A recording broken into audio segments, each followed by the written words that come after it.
ठीक है कनिष्का, मेरा हाथ दिख रहा है? ठीक है, काफी है इतना, है ना? हाँ चलो कोई ना, आज तो ये बिल्कुल भी नहीं हो ऊपर तक हो रहा, ये दिक्कत है। Effect of Wars. अभी पहले हम लोगों ने क्या किया, वाइमार रिपब्लिक आया, उसके बाद आपकी कंट्री में क्या क्या हम लोगों ने देखा। तब आपकी कंट्री में क्या था, वाइमार गवर्नमेंट आने के बाद जो जो चीजें हम लोगों ने देखी, इलेक्शंस हुए हैं, कॉन्स्टिट्यूशन फ्रेम हुए हैं, डिप्टीज के लिए इलेक्शंस हुए हैं, उनको फंडामेंटल राइट्स मिले हैं, ऐसे सब कुछ देख ली। अब क्या करते हैं, वॉर का इफेक्ट। जो उन लोगों ने 4 साल तक वॉर में पार्टिसिपेट किया था, वॉर के वो मेंबर थे, उसके बाद उनकी कंट्री में इफेक्ट क्या कर रहे हैं। मेनली इफेक्ट हम लोग देखते हैं कि उनका इफेक्ट क्या हुए। सबसे पहले तो इकोनॉमिक क्राइसिस, जब लड़ाइयां हुई, लड़ाई पे पैसा खर्च किया है, लोन ले लेकर उन लोगों ने लड़ाइयां लड़ी हैं। अब उसके बाद क्या देख रहे हैं कि उनका इकोनॉमिक क्राइसिस कंट्री में आए हैं। जो पूरा यूरोप पहले लोगों को आपका क्या कर रहा था, लोन प्रोवाइड करता था, लोन प्रोवाइड करता था, क्रेडिटर था, अब क्या बन गया, वो डेबिटर बन गया पूरे यूरोप से। अब उसको बेचारे यूरोप को ही पैसा देना है, ऐसी उन लोगों की लाइफ होती है। काफी सारे इकोनॉमिक क्राइसिस करेंगे, बट अभी हम लोग दूसरे इफेक्ट देख लेते हैं कि आपका इंपॉर्टेंस ऑफ आर्मी। जैसे देखा ट्रीटी ऑफ वर्साई के बाद जर्मनी की कितनी आर्मी रख दी थी, कंडीशन क्या थी, 1 लाख आर्मी, ऐसा रहा। तो अब पूरे यूरोप में ही चल रहा है कि उनको क्या कर रहे हैं, आपकी आर्मी के बारे में बात करते हैं कि जिसके पास जितनी स्ट्रॉन्ग आर्मी होगी वो कंट्री उतनी ही ज्यादा स्ट्रॉन्ग होगी, उतनी ही ग्रो करेगी। और आर्मी के इंपॉर्टेंस की बात कौन कर रहा है, सोसाइटी में भी उनकी बात हो रही है, पॉलिटिकल लेवल पे भी बात हो रही है, और आपका मीडिया भी उसको ग्लोरीफाई करता है, उनकी लाइफ को, आर्मी कैसी होती है।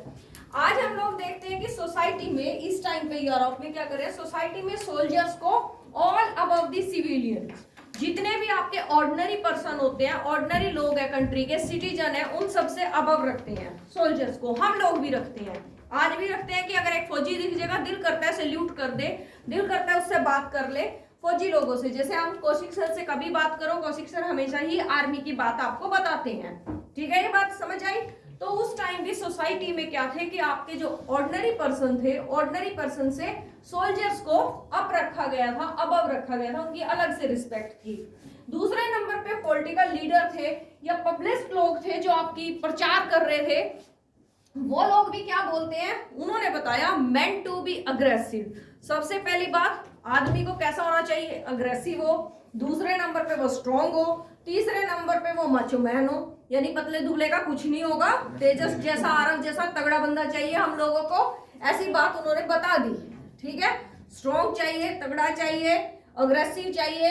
लेकिन मेरे ख्याल ये तो अग्रेसिव नहीं है, बेचारे शरीफ से बच्चे हैं, अग्रेसिव है, हितेन है अग्रेसिव, हितेन भी चाहिए हम लोगों को, ठीक है।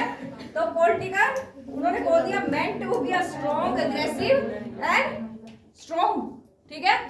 थर्ड नंबर पे मेरे जैसा भी स्ट्रॉन्ग, जिसकी बाजू टूटी हुई है ना मीडिया। अब मीडिया की बात करते हैं, मीडिया ने क्या किया, ग्लोरीफाई कर दिया ट्रेंच लाइफ को। ट्रेंचेस मैंने आपको बताया था कि जो आपकी आर्मी होती है वो अपने आप को हाइड रखती है अपनी एनिमी जो उनके होते हैं उनसे, और पूरे नीचे क्या करके रखती है, खदान सी खोद के रखती है, उसमें बैठे रहते हैं। तो मीडिया क्या बता रहा है, ग्लोरीफाई कर रहा है उसको कि बहुत बढ़िया लाइफ होती है, फोर्टिफिकेशंस करके। यस। तो उन्होंने क्या बताया कि ग्लोरीफाई कर दिया, मीडिया बोलता है बहुत अच्छी होती है सोल्जर्स लाइफ, ट्रेंच में रहते हैं, बहुत बढ़िया है, ब्रेवरी का काम है। लेकिन अगर वो बोलते हैं but reality of the trench life miserable, जो ट्रेंच लाइफ में सोल्जर्स रहते थे उनकी लाइफ तो काफी मिजरेबल थी। कैसे मिजरेबल थी, सोल्जर्स किसके पास रहते थे, उनको ट्रैप कर दिया जाता था, आसपास में आपके रैट्स होते थे। रैट्स कैसे होंगे, जो उनके ही सोल्जर्स लोगों की, उनके साथ के लोगों की लाश को खाते रहते हैं, कॉप्स में उनकी डेड बॉडीज के ऊपर फीड कर रहे हैं, खा रहे हैं। सेकंड नंबर पे नेहा क्या हो गया, face the poisonous gas. Neha Ekta sorry. तो वो क्या कर रहे हैं, दूसरा जब आपके सोल्जर को कभी एनिमी जो अरेस्ट कर लेते हैं तो उसको क्या फेस करना पड़ता है, पॉइजनस गैसेस। जैसे हम अभी हिटलर की देखेंगे, पॉइजनस गैसेस को फेस करना पड़ता है वो जब उसको अरेस्ट कर लेते हैं। जैसे अभिनंदन थे ना, हम लोगों ने अभी रिसेंटली देखा था पायलट अभिनंदन के बारे में, वो हर क्वेश्चन का आंसर कैसे दे रहा था, I am not suppose to tell you anything, ऐसा बोल रहा था ना। जबकि मीडिया, अपना मीडिया क्या कर रहा था, उसका घर दिखा रहा था, कहाँ वो घर है, कहाँ वो पड़ा है, वो सब कुछ दिखा रहा है, और वो बेचारा बोल रहा है कि मैं कौन सा प्लेन उड़ा रहा था, नहीं बता रहा था कुछ भी, उसको वैसे पिटवा दिया। फिर उन्होंने सोचा छोड़ देते हैं, चलो मीडिया ने सब कुछ बता दिया।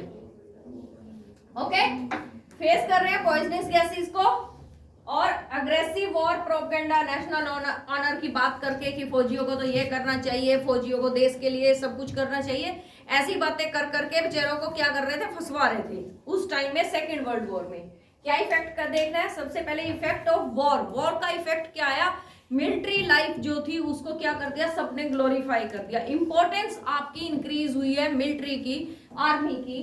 कैसे, 3 तरीके से हम लोगों ने देख लिया, सोसाइटी पे भी, पॉलिटिकल लेवल पे भी और मीडिया ने भी, सबने उसको बढ़िया बता दिया है। जबकि रियलिटी क्या थी, दूसरी साइड थी। रियलिटी जो थी, रियलिटी कोई भी नहीं बता रहा था, बाकी सब। इससे क्या था, यूथ बड़ा क्या हो गया, इन्फ्लुएंस में आ गया। इन्फ्लुएंस में किसके, कि आपके पॉलिटिकल लीडर के, मीडिया उनको अच्छा सा बोल रहा है तो इन्फ्लुएंस में आके मैक्सिमम पर्सन क्या थे, अब आर्मी में जाना उन लोगों ने स्टार्ट कर दिया। यहाँ तक ठीक है?